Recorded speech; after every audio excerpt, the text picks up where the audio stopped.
I'm sorry, guys. Caught me dancing to our theme music. Welcome to another live stream, the Friday live stream here on Texas Football. Hope everybody had a great 4th of July holiday. Hope everybody is having a great 4th of July holiday weekend. And we're certainly here in Longhorn Nation, even though everything doesn't go your way. Hey, hope everybody out there is still having a good time hanging out with friends and family. I'm Lifetime Longhorn Rod Babers, joined by fellow Lifetime Longhorn CJ Vogel and the man Bobby Burton. Thank you guys for joining us. Obviously, you know how this goes. Questions, comments, you throw them out there. We'll address as many of them as we can. Super chats jump to the front of the line. You can interrupt the show at any time with that. But we know a lot of the conversation will boil down to recruiting and some of the losses that the Longhorns have taken on the recruiting trail as of late. So we get that. But throw them out there. Glad you guys could join us. CJ, how was your 4th of July weekend? Did you end up shirtless? And how many hot dogs did you eat? Give us a detail. Will you buy some water? Details. Give us some details. We 5 dogs down, Rod. We ended up, having a good day on the barbecue. Enjoying the water. I'm out at Cedar Creek Lake down in Gun Barrel City with a buddy or two. So we're having a good time out here. And of course, I got all 10 fingers left.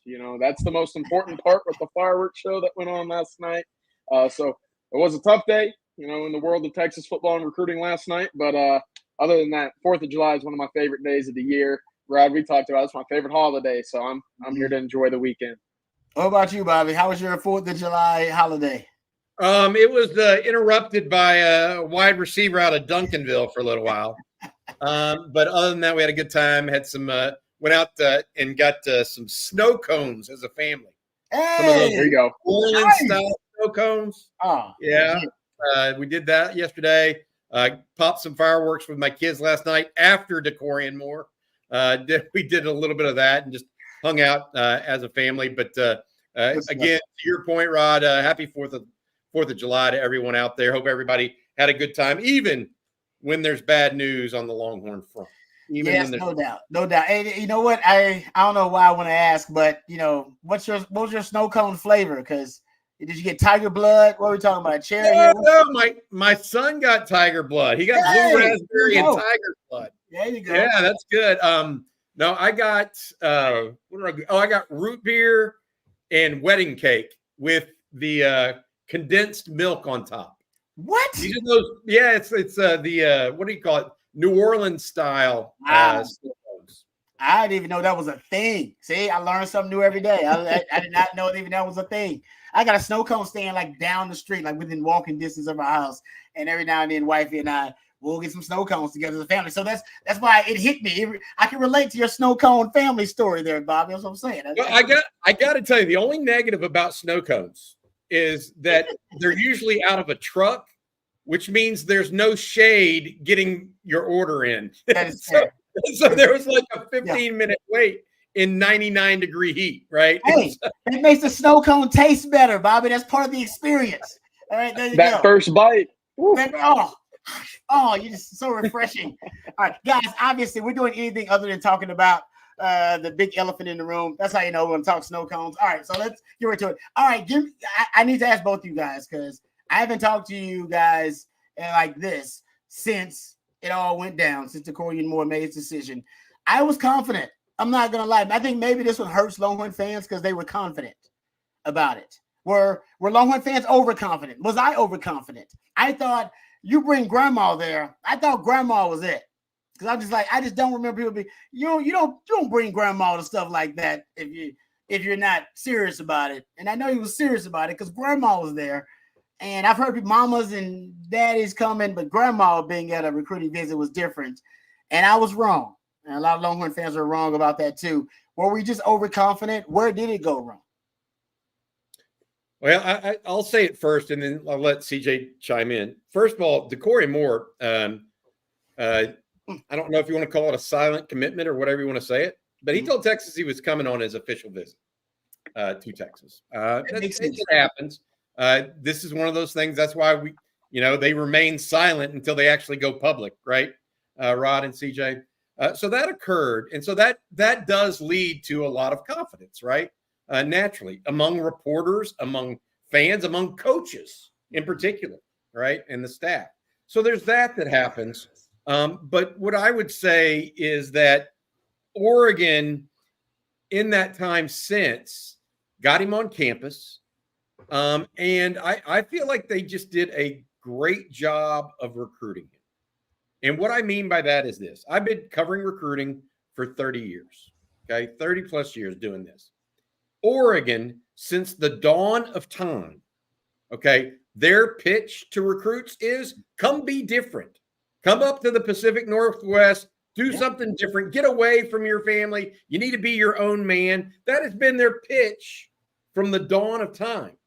Now, used to, the only way they could do that was in accompaniment with really cool locker rooms, shiny facilities, and an extra pair of Nikes.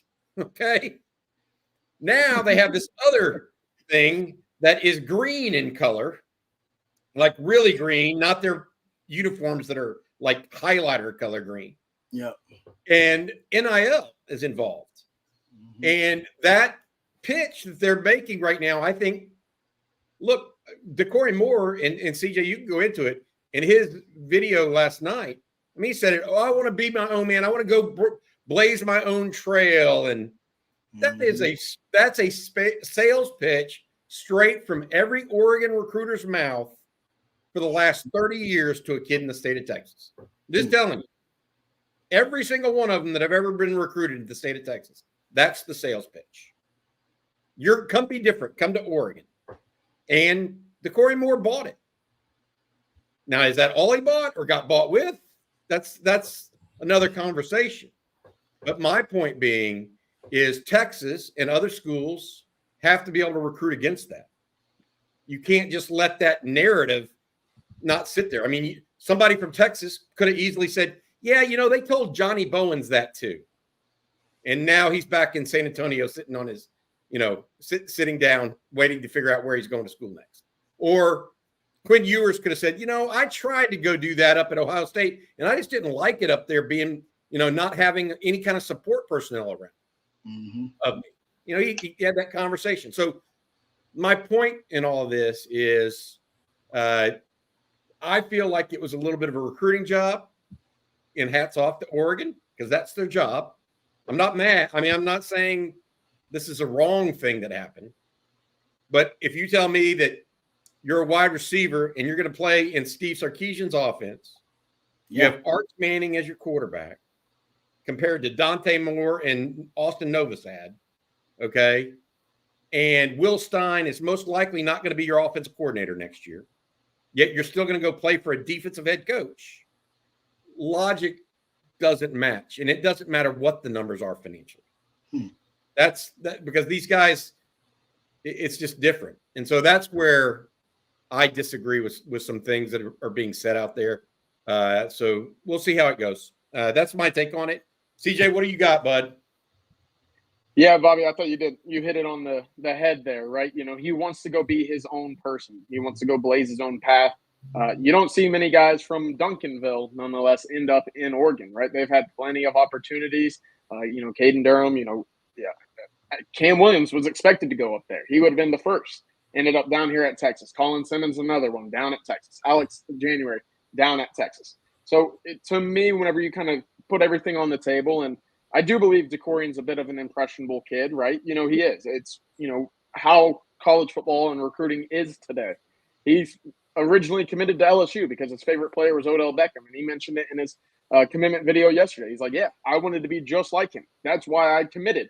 And it was a bit too early for my commitment. And that's why we're doing this whole, commitment again tonight. And so for Oregon to come in and basically give that impression of to be your own person, blaze your own path, and for Rashad Samples up there to obviously have that connection with the Duncanville staff and his father, that plays a big role in this as well. I don't think that is getting enough, light in this conversation as well in terms of why Oregon had as much success in that recruitment as well. So credit to Coach Samples, credit to Oregon.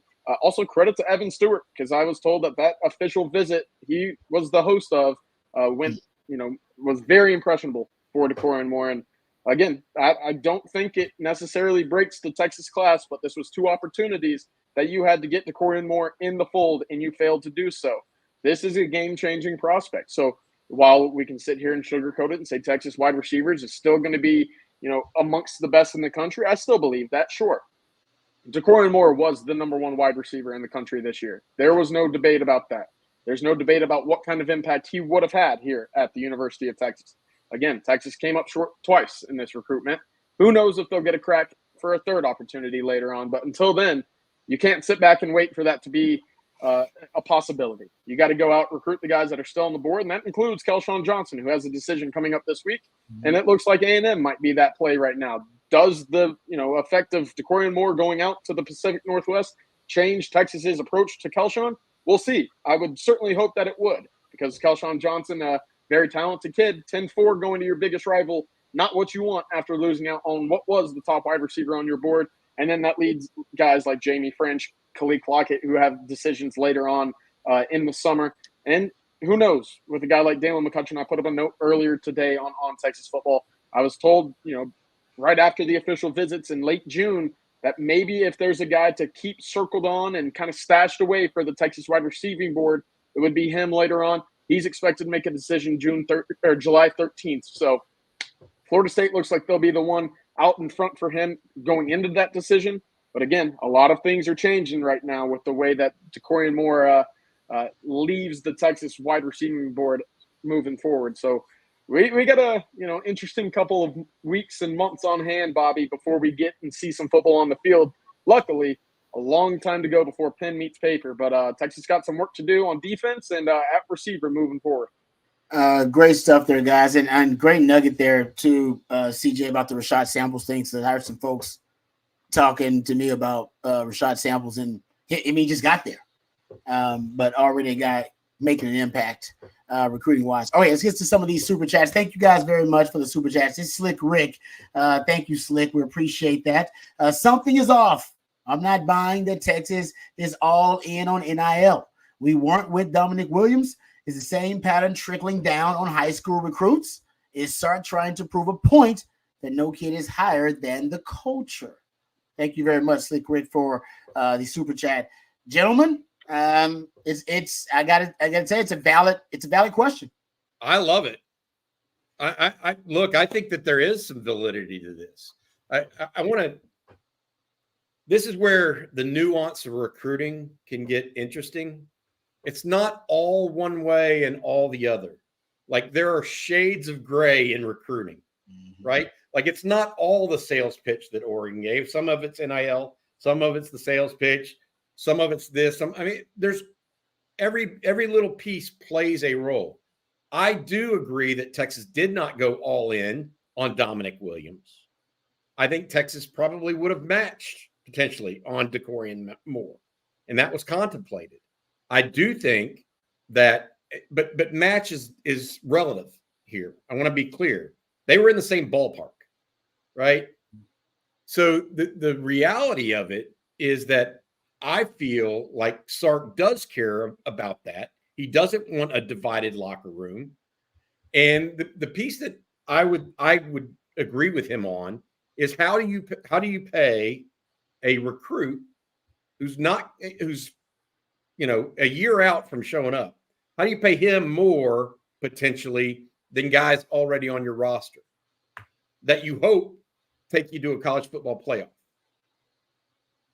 There's a level there. And so what's going to happen here, we're going to see whether or not Texas de-emphasizes high school recruiting to a degree and emphasizes the portal. I mean, look, they took 3 receivers in the portal this past year. I mean, what's going to happen? They took 3 defensive tackles in the portal.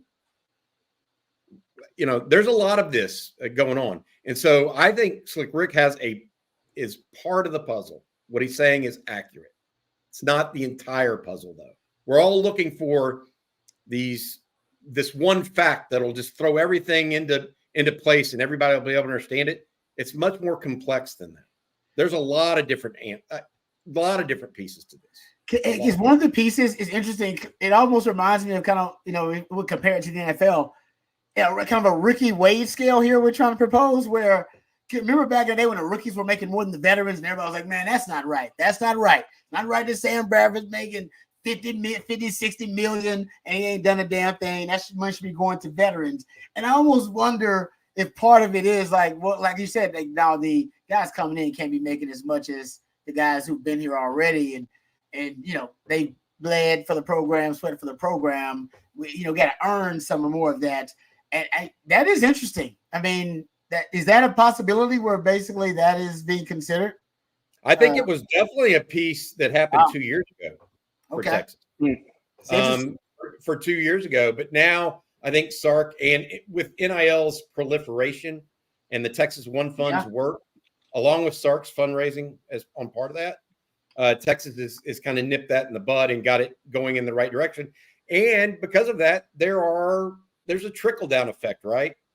That doesn't mean Texas isn't going to be competitive for Dorrian Moore, though, who is, frankly, we can talk about Josiah Sharma and Myron Charles and the other guys that may have went elsewhere. Dorrian Moore was a little bit different. I think he's the best receiver in the country. I think, and me and Rod talked about this, Jerry.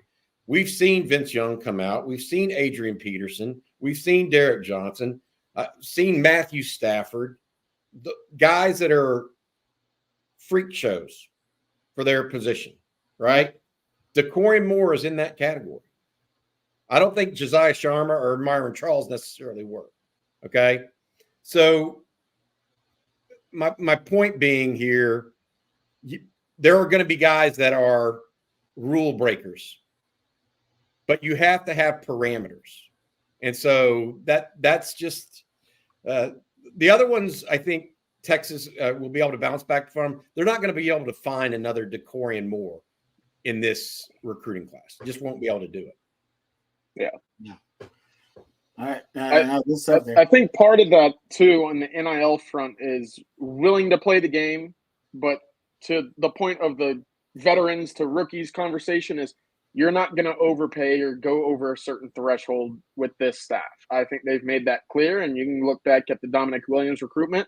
I think, again, I think more so of the recruiting aspect of things was to blame for Dorrian Moore going to Oregon than the NIL dollars and cents there. So for me, with this staff, they've made it pretty clear they'll play the game, but they're not going to sit there and give you the whole bank, right? You'll get your row of drawers inside, but you're not going to get the keys to the place, if you will. So that's what I've seen so far whenever Texas does end up on the short side of things in these portal and kind of big money recruitments.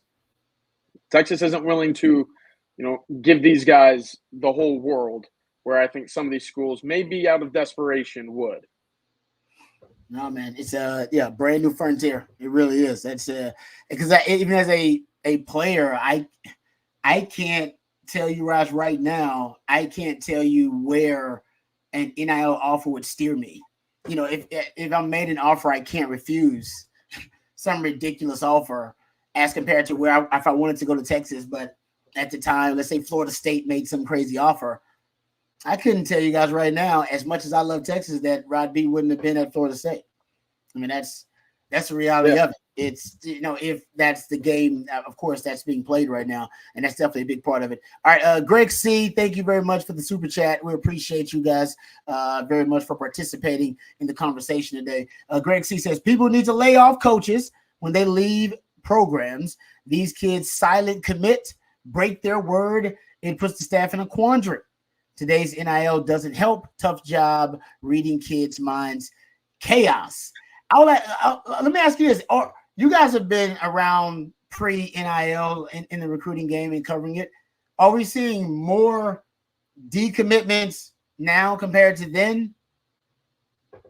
Or is this something that's remained relatively the same? Do you see more decommitments now than prior to in the NIL era and transfer portal era?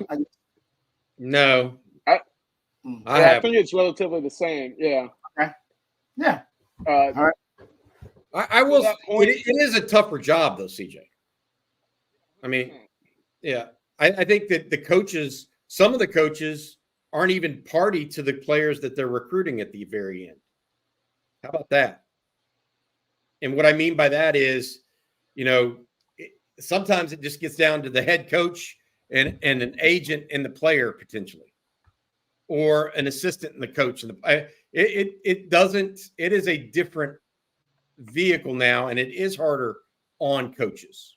I would also say this: there's been a change in recruiting overall, not just with NIL, but over the last 10 years, it's become more team oriented from a recruiting perspective. So Rod, when you first started getting recruited, you were recruited by the University of Texas, right? Who was your recruiter? Tim Brewster. Yep. Okay. What position did Tim Brewster coach? Tight end. Tight ends. Okay. So nowadays, that's just not the way it works anymore. You're evaluated so early that your initial contact would actually be the defensive back coach 9 times out of 10. Okay. You wouldn't even, because everybody in the back office has done all the evaluation. And so you get to know not your area recruiter, but your position coach, then the coordinator, then the head coach. Okay. That's changed. And so. Wow. That would have been, I'm going to tell you, that would have been different for me because Coach Brewster was very different personality than Coach Withers. Yes. Me. So I got to tell you, that would have been different. I like Coach Withers, but I love Coach Brew. So it would have been different. But that's the way it was. That's the way it used to be. It's not that way anymore. And so how recruiting is even structured on the back end is different, more so than the decommitments. Okay. So it de-emphasizes position recruiters at times because if it's NIL related, I mean, position coaches may or may not have a role there if it's strictly NIL related. And so you gotta, it's definitely a tougher job, but I think that's what they get paid the big bucks for too. I mean, ultimately the buck stops with Steve Sarkisian as it relates to the University of Texas program. And he's got to figure out a way to get around this stuff. Good stuff there, guys. All right, we got a few more super chats. Appreciate you. Aloha Traveler, thank you very much for the super chat. Aloha Traveler. Impossible to ignore the trend right now with Texas and recruiting getting out-recruited, and not just by 1 or 2 teams. Hiring guys like Baker was a huge risk, especially if you're not all in with NIL. Time for Sark to adjust. Ooh, I like that. CJ, your thoughts on this? That Sark strategy right now may not be ideal for the times.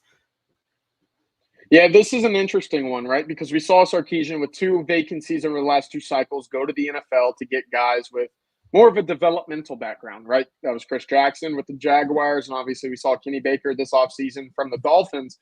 I think it's clear what Sarkisian wants. It's get the talent on campus and then exceed what they could be doing and get that true development out of them with the coaching staff. Let the on-field development and the production on the field speak for itself. And right now, again, even with 3 players put into the NFL draft at the wide receiver spot, that wasn't enough for Dorrian Moore, right? There are other factors that played to his decision that ended up, obviously going to Oregon. I do like Kenny Baker, and I do think that it's too early to judge what he will be here at the University of Texas. I also think that there were a couple factors that played against Kenny Baker and what this, kind of 2025 cycle was going to be like for him, right? Where did all of these visitors come from? And for June officials, well, it was California, it was Georgia, it was Florida again, and you only had 1 guy from in-state. That's not a big recipe for success with the first time, true Power 5 position coach. That's not great. I think Texas, Jerry's mentioned this a whole number of times. Cast a bigger, wider net.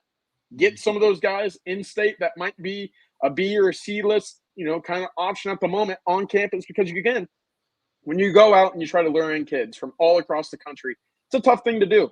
And especially when it becomes an even playing field like NIL, it's very easy for those homes, those hometown schools, if you will, to get the nod of approval from the family. And that ended up being the case for guys like Josiah Sharma, Myron Charles, a couple of these guys, Kevin Wynn, who just said, I don't know if I want to up and move all the way over to Texas and buy into the first-time position coach. So it's a tough spot for him. But I do think that, again, he was brought in to develop what the pieces were on the roster right now. And I think that was one of the big things is Texas did a great job with Bo Davis of getting these guys. They're 2 front end defensive linemen ready for the NFL. They did a great job. They were great, valuable pieces of the Texas defense over the last couple of seasons. That has to maintain at some point. And right now, with the pass rush being as talked about as it was last year, not getting to the quarterback as often as it was, could it be that Sarkisian went out and got an interior pass rushing specialist where there might have been other options? It could have been. I'd listen to that conversation. But at the same time, I'd like to see at least 1 year of football under Kenny Baker before I make any brass decisions or, blatant statements about his hiring at the moment. Yeah, no, good stuff. We just don't have a sample size. You don't have enough of a sample size. Right now, I agree. Sark has earned our trust when it comes to the coaching hires. Absolutely. And I'll give Sark that trust. He's done a great job with the continuity on the staff. He's done a great job in hiring coaches so far. So I'm with you on that one, CJ. All right, getting to another super chat. Let's get to our super chat. One more here, then we'll hit our sponsor here. Zane Petty wants to know: Are we missing Billy Glasscock? That's an interesting one. So for those unaware, Billy was the director of player personnel at Texas. He's now the general manager at Ole Miss. He left Texas in January of this year to go be the general manager at Ole Miss. Before he left, he was Brandon Harris's boss. I think there's an element maybe that he's missed. I think that while Brandon Harris, I think, is entirely capable, I think anytime you lose someone that is also capable, it's a loss, right? You could have had Brandon Harris and Billy Glasscock, and now you just have Brandon Harris, and he's brought some new people in that have a acclimation time to them. So I think they're missing him a little bit, but that's not why they lost to Dorrian Moore last night. Let's be clear. That's not it. It may be why they don't have as many defensive tackles on the board right now. That may be a category, but the other ones, no. All right. Thanks for that, Bob. I appreciate it. All right. Let's thank one of our fabulous sponsors for our Friday live stream. It is Flat Creek Estate Wine, and we appreciate them. Did you know the most awarded wine in Texas? Actually, the vineyard closest to Austin. That's right, folks.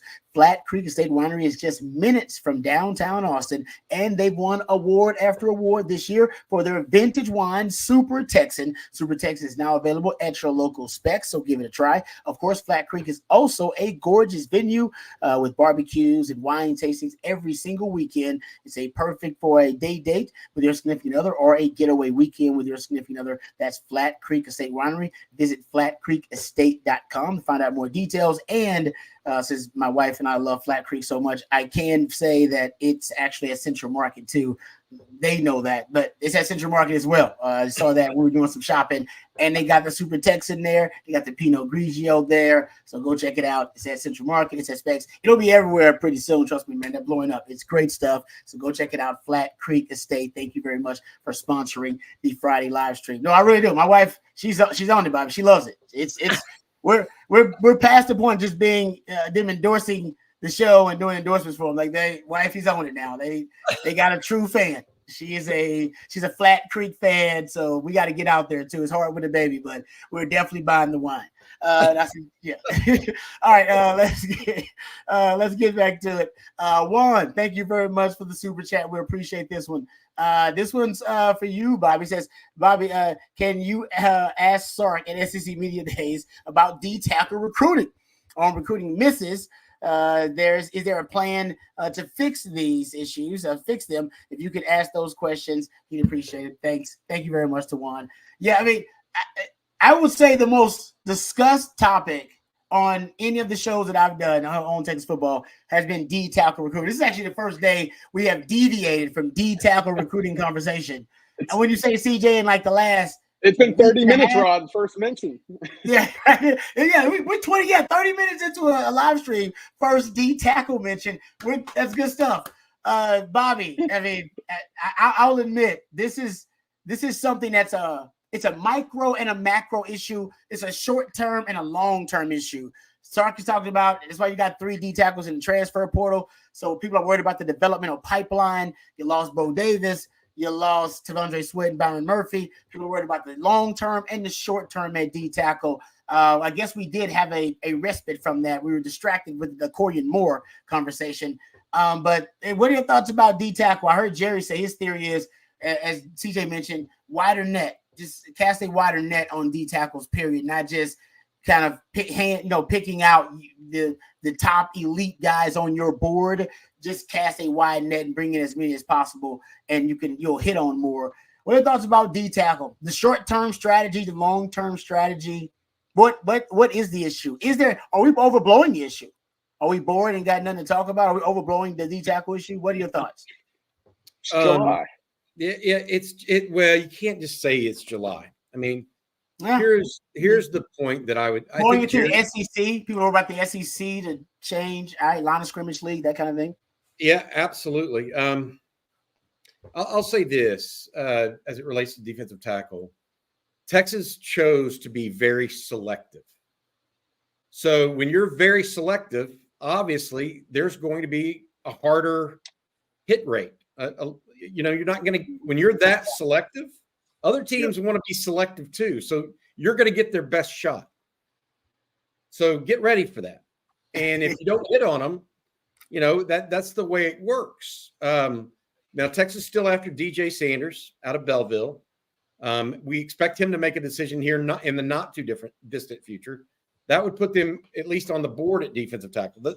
The thing that Jerry talks about with casting a wider net is this. Texas was so selective, and I don't think they're necessarily wrong, okay, was so selective that they didn't bring in and really push for Landon Rink out of Cy-Fair, who's committed now to Texas A&M. Well, Landon's the son of Shane Rink, who played at Texas, okay? So there's one A&M commitment at defensive line that Texas, I wouldn't say they passed on, but they didn't push for.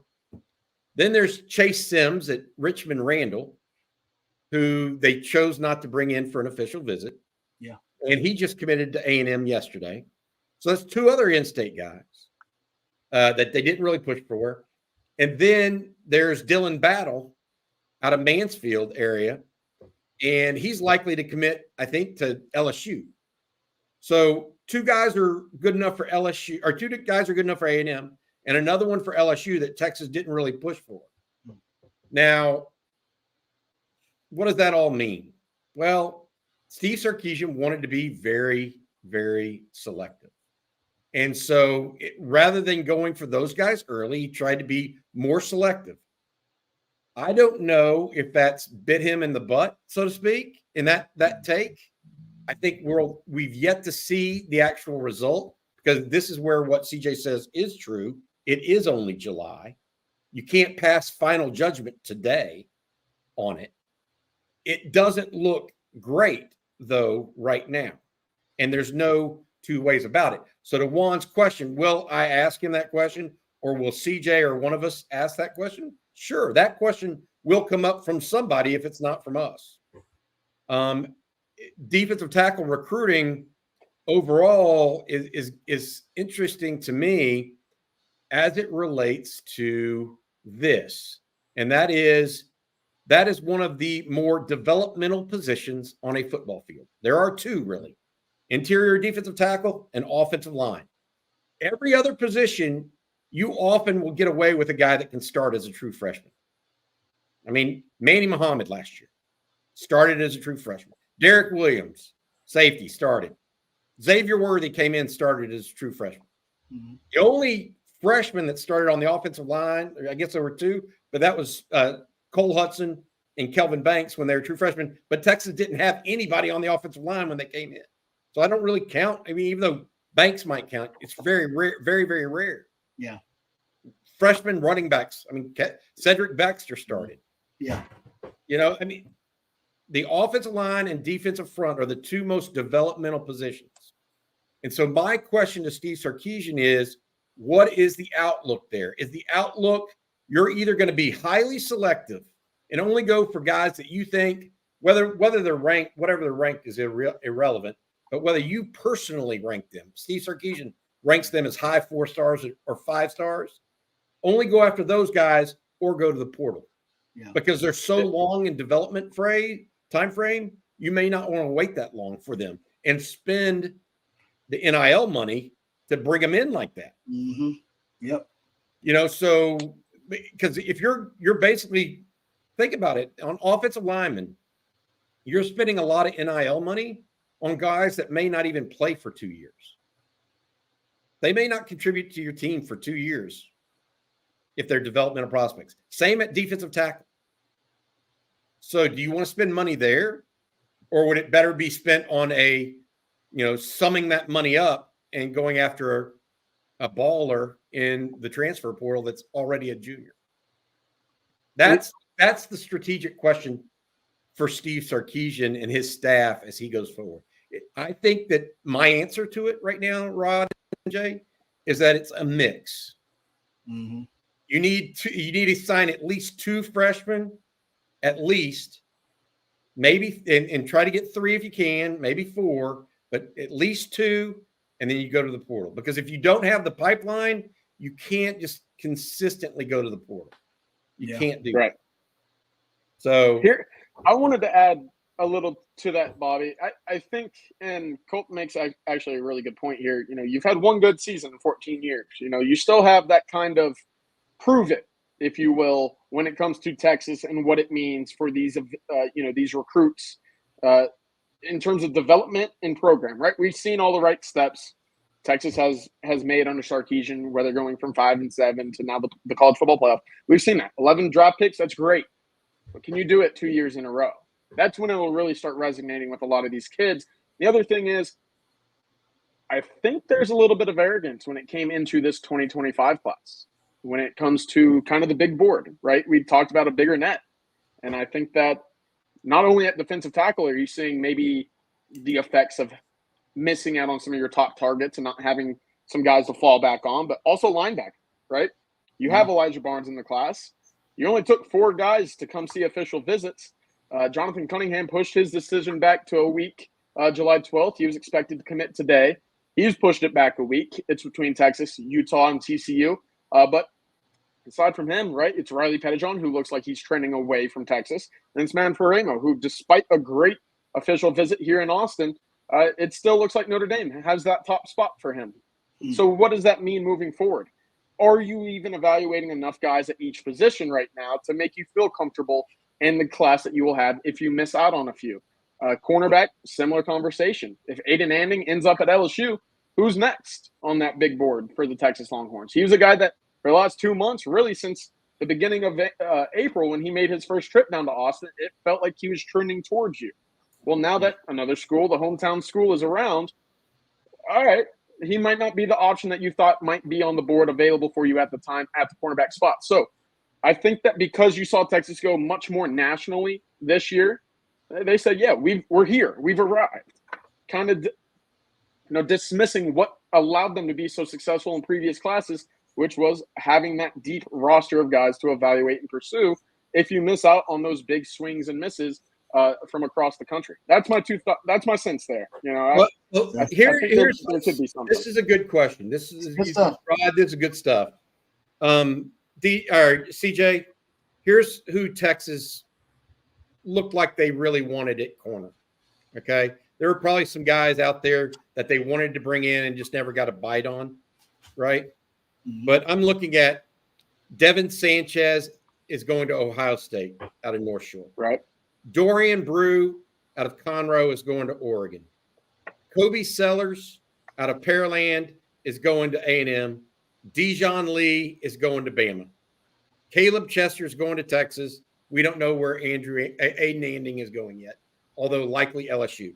So those are all major schools, right? There's not a weak, you could argue that A&M's the weak one in that bunch, right? And they're right around the corner. Yep. From Pearland. So you can't, they're not recruiting against TCU. And I mean this with respect to TCU and Baylor and Texas Tech or even Oklahoma State. They're recruiting against guys that are big time. Mm-hmm. Sure. It means your hit rate is going to be lower. And so to CJ's point, is that arrogance or is that just unfamiliarity with this situation that they're now in? Overplaying their hand, perhaps, rather than arrogance, maybe. CJ, arrogance tends to be, I think maybe they overplayed their hand, perhaps, maybe, but I don't know about arrogance. No, it's interesting because you said they're also, it turns out the hit rate drops because they're being very selective instead of casting a wide net. And then the hit rate drops again, like you said, because they're going up against, other elite brands, elite programs. They got as much to offer, if not more to offer than you even do. And the sales pitch is just as good. So, maybe this is just big boy recruiting. And Texas kind of got to get to it. They need to put some Texas fans, in my opinion, need to put their big boy pants on, too. Yeah. And so another thing I wanted to mention on the defensive back side, especially cornerback, where have we seen Texas be as active late in the cycle than at other spots? Is because they lose out early on some of these guys, and they're tasked basically with relying on coaching changes and flips to fill out that class. It's been kind of a constant theme, and at some point that wick might dry up and you won't have a flame anymore to heat your house. So we'll see. Again, there's still you got 4 months until these guys put pen to pad, basically. But again, you'd like to have won some of these big in-state recruitments at the cornerback spot. I do think at linebacker and defensive tackle, you would have liked to have seen a more active pursuit of a lot of in-state guys on the B and C tiers for some of these positions. But hey, again, I'll trust the staff to find guys to get in the fold and to fill out this class because they've done it time and time again. Right now, it's just maybe taking a little bit longer and a little bit more winds and turns than we expected in the 2025 cycle. Now, it reminds me of the 10% rule, man. We used to go out downtown, have some guys, they only want to talk to tens, dime pieces, and they only talk to like 4 of them at night. I'm like, dude, you only hit it on 4 dime pieces a night. Your hit rate's going to be really low.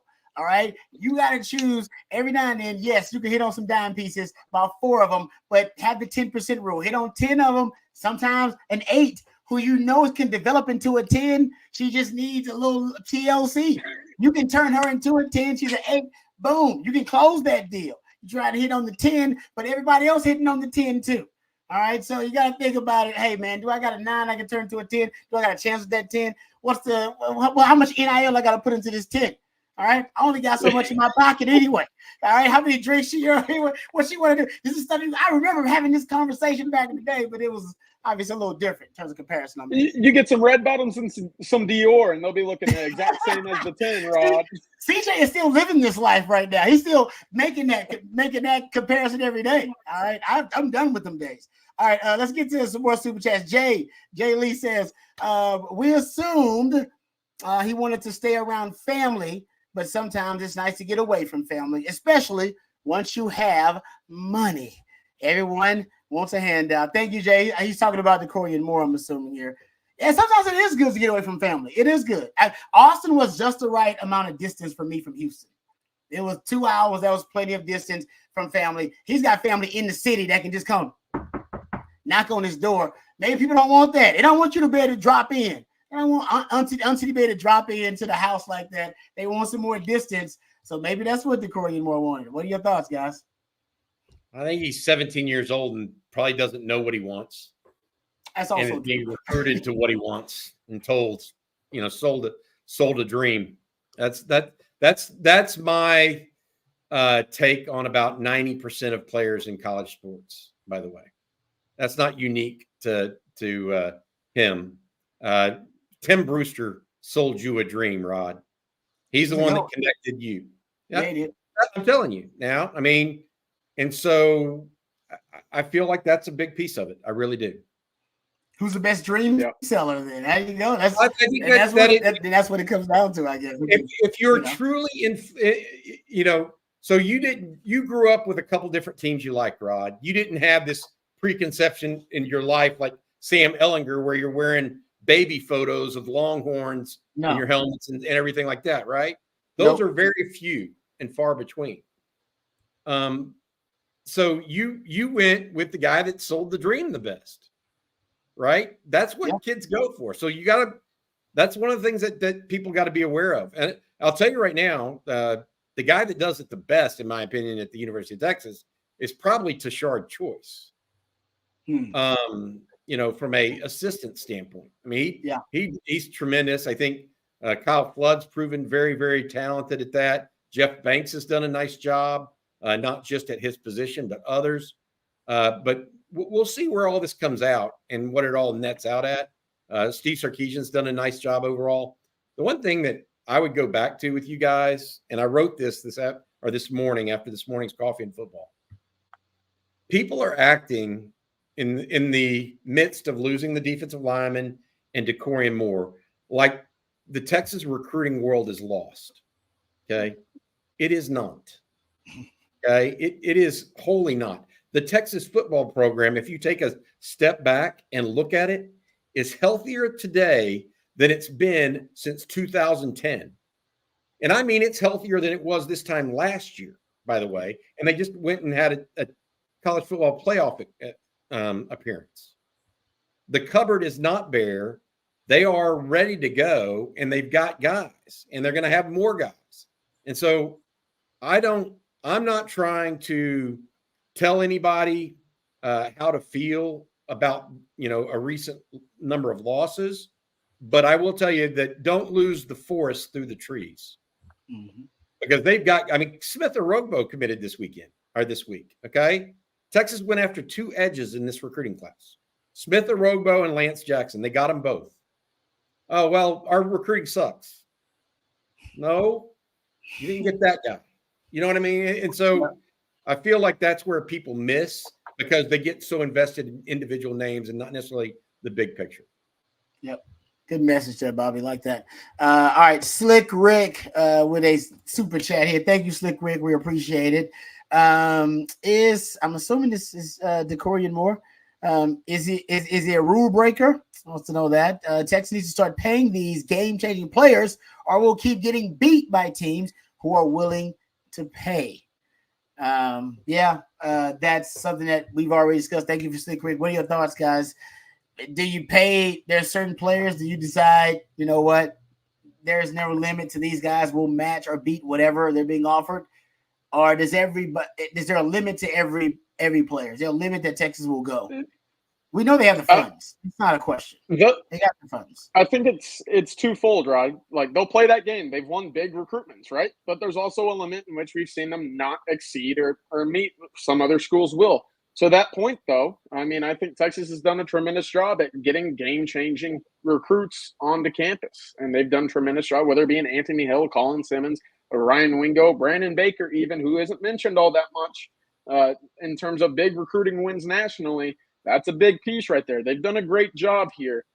So I think it's twofold. I think, obviously, in the sense of recruiting the kid and then playing the game, I think Texas does a great job in each. Sometimes, breaks, jumps, bumps, they don't go your way, right? Sometimes you get a bad hop and a ground ball. That's life. What I will say is Texas did have, verbal commitments, silent commitments from both Josiah Sharma and Dorrian Moore at one point before their decision went live. Now, again, you have to recruit through the whistle. We've talked about it. You got to recruit through that decision before it goes public. Sometimes you just get beat on a last-second ball. Sometimes a DB makes a great play at the end of a perfect pass, Rod. Sometimes you just get a fingertip in there, and that causes a complete change in what you expected. But Texas, again, has done well, identifying talent, pursuing talent, playing the game, and getting talent on the campus. They've just come up a bit short the last 2 weeks. Great stuff there, CJ. Also, we need to talk about it real quick. Brandon Brown did just make his decision, and he will flip to LSU. Again, we've talked about it over the last week or two. That is now official. He is a part of the LSU class. He will be following Bo Davis down to Baton Rouge. So one more for the hits for the Texas recruiting class. Texas down to 12 commits in the 2025 cycle. Of course, no more defensive linemen right now, starting all over in the class of 2025. So, yeah, you guys are talking about casting a wider net. It's time to start casting that net. It needs to be a little bit wider, no doubt. Changing strategy. Yes. A different strategy, and now identifying what that strategy looks like is the piece there. I really believe that.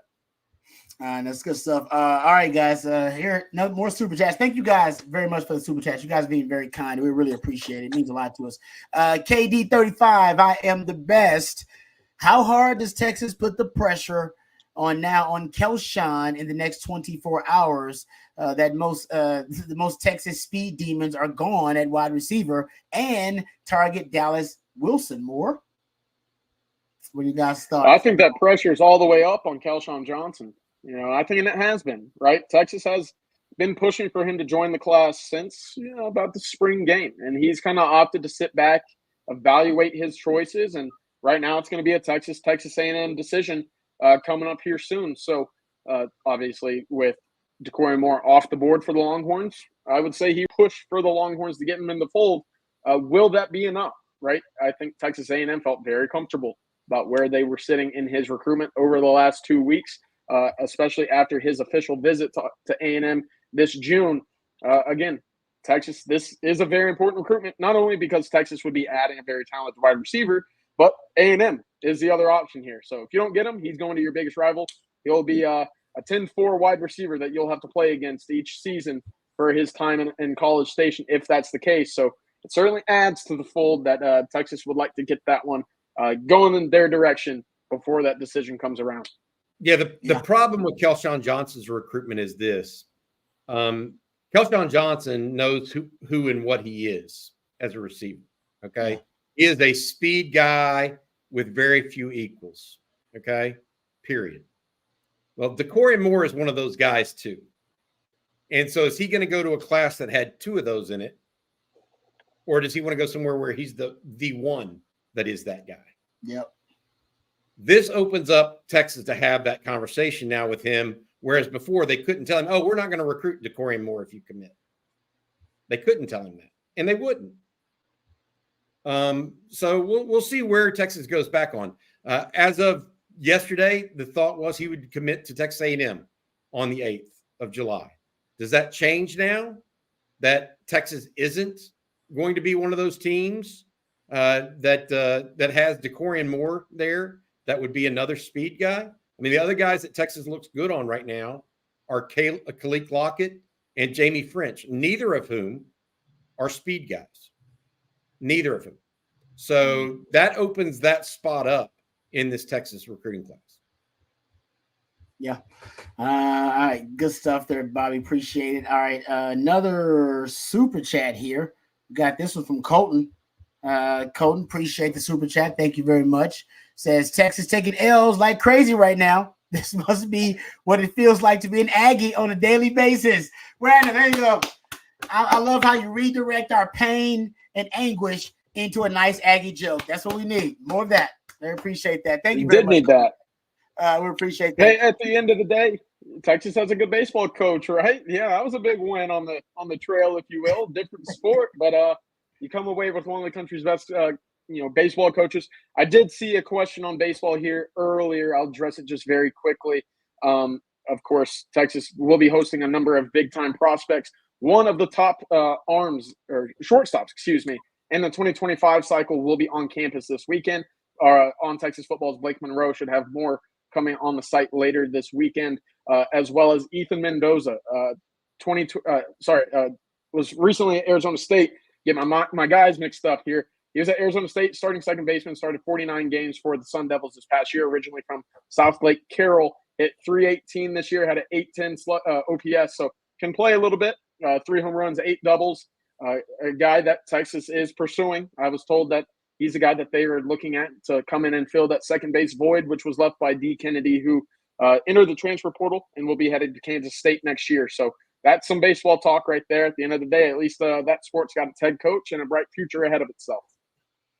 All right, thank you for that. Appreciate that. Yeah, palate cleanser there for you, CJ. A little baseball discussion. All right, let's thank another one of our fantastic sponsors for our Friday live stream. Really grateful and happy about our friends over at South Point Dodge being a part of the Owen Texas football family and sponsoring our Friday live stream. So Texas football fans, you can score an easy extra point this season when you get to the point at South Point Dodge. South Point Dodge has over 600 vehicles in stock, including a great selection of of Ram 1500s, 2500s, and 3500s, whatever your truck needs. South Point Dodge is the one-stop shop for it. Also, don't forget that South Point Dodge also has right now great deals on over 50 2500s, all marked down with huge savings over at South Point Dodge. You can see this fantastic selection at southpointdodge.com. Go see it for yourself in South Austin off I-35. That's South Point Dodge. So get to the point today and score big today at South Point Dodge.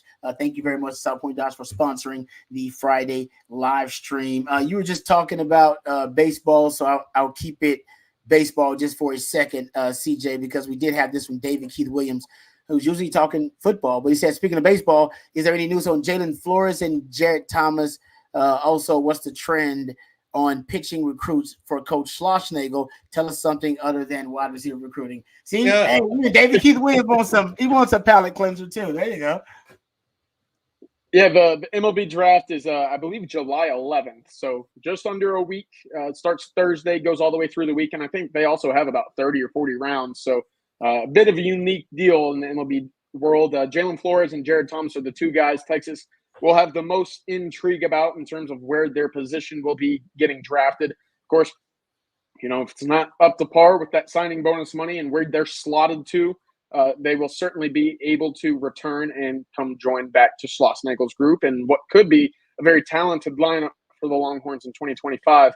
But hey, there's a couple of big arms that Texas has added. Aiden Moffitt out of LSU is up to about 98, 99. A very talented, big, lively arm that will be a big piece of this bullpen. Thomas Burns from Arizona State, another piece that Texas is looking to add from the Sun Devils, already did. But he's a guy that started as a true freshman. Opening day, played 6 games, a bit dinged up, so we'll see where he is physically coming in, but certainly could figure into the rotation conversation for next year's starting rotation. And then, of course, Sam Kozar, 6'7" right-handed pitcher from, I believe, High Point, North Carolina. Really, really talented arm, one of the country's best pitching prospects in the class of 2025, up to 94, 95 with the fastball as a senior in high school. That's bringing it. He flipped over from Texas A&M, one of 4 commitments right now that has joined this class from A&M's class to Texas's after the swap of coaching staffs there. So Texas is getting some arms right there. And, of course, Max Weiner is the guy in charge of getting the Longhorns and their arms physically ready for the upcoming season. Right now, I think there's a lot of optimism around the 40 acres and what the ceiling of this team could be, of course, with Jalen Flores and Jared Thompson returning. All right, good stuff there, CJ. All right, we're getting close to the end here, guys. We got a couple more minutes. I just want to throw this question out there from Todd Lacey. Says, I have to think that Texas is going to get stung at some point by playing the long game. Odds are against you at some point. Not that Texas will not get its share of great recruits, though. I will say this. I was looking at, and thank you very much, Todd, for the question. You guys keep up with that blue chip ratio of Bud Elliott? There's a blue chip ratio. Basically, it's the percentage of blue chip players on your roster at any given time. He does it every year. I think it's kind of fascinating. But he came out with it this year in Texas. Is they're 70% of their roster is the blue chip ratio. Oh, the only teams ahead of them are Oregon. This is with transfers, by the way. Oregon, Georgia, Bama, and Ohio State. Ohio State's at 86%. Bama's at 82%. Georgia's at 77%. Oregon's at 71%. But you can go through it. I keep up with every year. Last year, Texas was at 70%. Hell, Michigan won the national title last year with 54% blue chip ratio. Texas was at 68% in 2022. They were 6th in the country, right there with LSU. 2021, Texas was 66%. They were top 7 in the country. I mean, Texas, based on the blue chip ratio, and like I said, I don't know what the hell it means for you guys, but for me, basically, it's the amount, the rate of the percentage of blue chips on your roster. So it just means your talent acquisition, because now they include transfers. Man, Texas is always going to be at the top toward the most talented teams in the country. And like I said, Michigan won the national title with 54% blue chip ratio. Talent development is still going to be big, and we've given this staff a lot of credit for talent development. That is something they brought back on the 40 acres, and I think even with obviously Texas taking some losses in recruiting, which they are going to take, man, they got a ton of talent to work with, guys. It's a lot of talent on the 40 acres. And they're actually developing the talent, which is what a couple, obviously Tom Herman and Charlie Strong and his regime and the end of Mac Brown's regime, they weren't doing as well. Just want to throw it out there. Give them credit for developing the talent they do have, and they're going to continue to do that, even if they don't get the highest end of that talent. But I get the frustration. There's no doubt. All right. Any closing comments, gentlemen, before we get out of here? Well, go ahead, Bobby. Yeah, I want to say something on the blue chip ratio. The problem I have with that theory is twofold. One, it's imperfect data on the way in. So recruiting as a whole is imperfect as a science, right? So there were a lot of years where I thought Texas recruits were overrated. And I think they were in the 2010s. There's a time where Mac Brown got the benefit of the doubt. Now I think actually Steve Sarkisian, because Sark and his staff, they don't talk to a lot of the national recruiting guys. I think that hurts them from a recruiting ranking standpoint. You'll see guys who talk to, I don't know, Texas Tech, and their players are all of a sudden rated higher these days than they used to. And I think the media plays a little bit of a role in that. So I think it's imperfect information coming out. Number two is, what is the definition of a blue chip to you, Rod? Just 4 or 5 star. Yeah. Okay, 4 or 5 star. So do you think there are 60 four stars in the state of Texas that are roughly equal? See, when I was growing up, the blue chip list was roughly 10 people in the entire state, maybe 12. Not 60. Because college coaches thought there were 10 to 12 true difference makers in that category. There weren't 60. Now, that doesn't mean people couldn't elevate, like a Byron Murphy couldn't elevate and become part of that, to everyone's point. Yeah. I think that when I'm starting to talk about blue chips, I'm talking about the guys that are top 10 to 15 players in the state of Texas. Okay. And so I don't think that the blue chip ratio is actually, I think it's just a star ratio. And that doesn't mean as much to me. So, you know, a blue chip ratio of a team, like a true blue, even Georgia should be no higher than 20%. As opposed to what people are quoting 70 and 80%. That's not a reality, a real viewpoint of the team and a real look at the depth of the team. Okay. That's my opinion. Good stuff. CJ, see what I'm getting at? With the proliferation of recruiting media over the last 30 years, of which I'm, by the way, a part of, I'm fully admitting that. I think there's been an oversaturation of an idea of how many players are truly elite. I thought, and I will say this, I still think Dorrian Moore is one of those players. So this isn't sour grapes at all. I mean, my point being 10 to 15 guys a year. How many really end up playing in the NFL from the state of Texas in a year? 15 to 25. Something like that, yeah. So how do you get 64 stars out of that? The rankings people are just throwing them out a little bit too easily. That's a good point. That is a good point. When I started doing it, we would only have at max 34 stars in the state of Texas. 30. And now I see that there's 60. So I mean, there's a loosening of what it actually means anyway. Yeah. Yeah, I mean, it's like when you would see the commercials of Toyota-thon coming around, right? It was great for that 1 month, and then it's every single month. And it's like, all right, this doesn't mean as much, right? You know, it's 10 months out of the 12. You're sitting there, it's like, wait, this was supposed to be a special deal. So, Bobby, I'm with you. It feels like that ratio or even kind of that threshold to earn that title, you know, kind of changes and increases year in and year out. And more so in my eyes, you know, just to get that conversation around recruiting to increase. And again, you know, it's kind of our jobs to, you know, continue that, you know, conversation around recruiting to make it enjoyable. And of course, it certainly helps, you know, fans to get more included in recruiting and following these guys in high school. So I'm with you. I think it makes sense, but it is, to your point, Rod, stars do matter. At the top schools, there is that conversation and that, data points that, Ohio State's, Clemson's when they were winning, Georgia's, Alabama's, they all win because they have great talent. And I think that's a big part of it. Yeah. No, good stuff there, guys. Good conversation. All right. We're going to end the live stream. Thank you guys very much for all the super chats, man. Great super chats thrown out there. Appreciate it from Colton and Katie35. I'm the best. Slick Rick. Appreciate you. Jay Lee. Appreciate you. Juan Garza. Zane Petty. Aloha Traveler. Man, I wish I were where you were. Also, Greg C. And we appreciate all you guys, man. It really means a lot to us. Also, all your participation, all the questions. Thank you guys very much. Hope everybody had a great 4th of July holiday and is going to have a great 4th of July holiday weekend coming up. Don't forget, of course, we'll be back, of course, covering live stream stuff. We'll be back on Sunday with our live stream on Sunday night. Myself and Bobby will be on that one.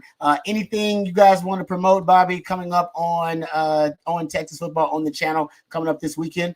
Yeah, so I'm having my Saturday morning conversation is with a guy that used to be called, or still is called, Mr. College Football, Tony Barnhart, formerly of ESPN, longtime Atlanta Journal-Constitution guy. He is, if anybody knows more about the SEC, I don't know him. And so we're going to talk a little bit about Texas, what he thinks of Steve Sarkisian. I thought it was going to be a very interesting conversation there, and go from there. Then also we have Cade Phillips and his decision coming up tomorrow. We think Texas, but, we've thought that before. Let's see if that follows through. Lamont Rogers and Riley Pettijohn also announcing. And then, guys, there's just a number of different things going on. I think, who are y'all previewing? Is it Mississippi State this weekend, the home opener that you and CJ are going to be talking about, Rod? Yep, we'll be previewing Mississippi State. We got Football Theory with Coach and I coming up. We're talking about one of the most exotic concepts that I think Sark should use more of. We'll have that coming up on Football Theory. So we got you this weekend, man. Don't go anywhere. We got your CJ, anything you want to promote for the people you've been working on, man? I know you always got something that you got cooking up.